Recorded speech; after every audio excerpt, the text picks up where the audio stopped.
कवि और कविताओं के शहर खार्किव के आसमान में दिन भर बजते सायरन, मातमी सन्नाटा याद दिलाता है 80 साल पुरानी कहानी। दूसरे विश्व युद्ध के समय हिटलर की नाजी सेना ने सोवियत संघ यानी कि यूएसएसआर पर हमला कर दिया था। खार्किव तब खारकोव हुआ करता था। इसे यूएसएसआर का सबसे बड़ा सैन्य ठिकाना माना जाता था। नाजी सेना ने खार्किव पर कब्जा कर लिया था। हिटलर के आदेश पर हजारों यहूदियों को गोलियों से उड़ा दिया गया। उन्हें वैन में गैस डालकर मौत के घाट उतार दिया।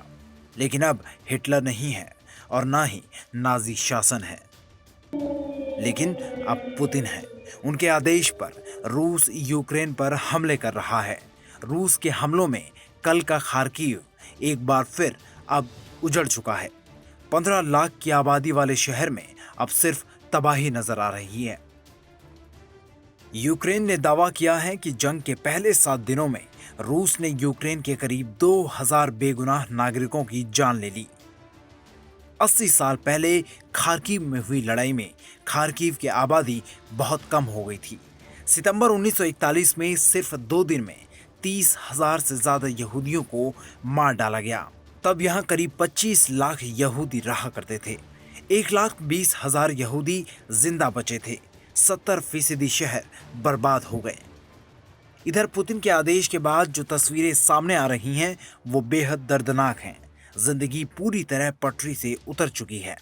चारों तरफ तबाही ही तबाही, टूटी इमारतें, खंडहर मकान, वीरान बाजार, सुनसान सड़कें। अस्पताल में मौत से जूझते लोग ही नजर आ रहे हैं। खार्किव रूस की पूर्वी सीमा से सिर्फ 25 मील की दूरी पर है। रूसी भाषाई लोग बड़ी तादाद में यहाँ रहते हैं।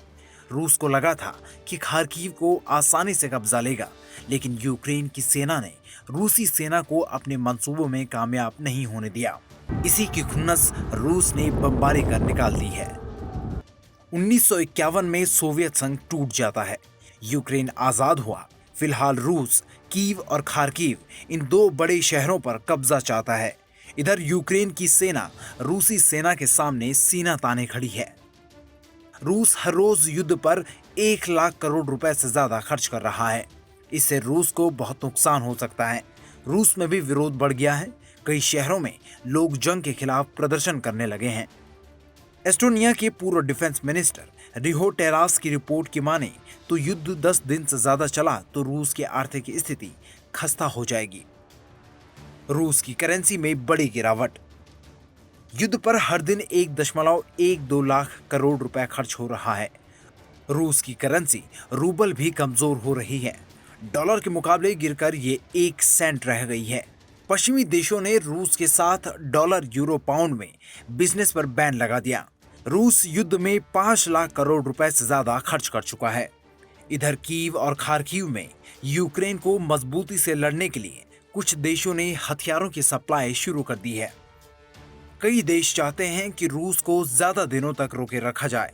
इससे रूस की आर्थिक हालत खुद ही खराब हो जाएगी।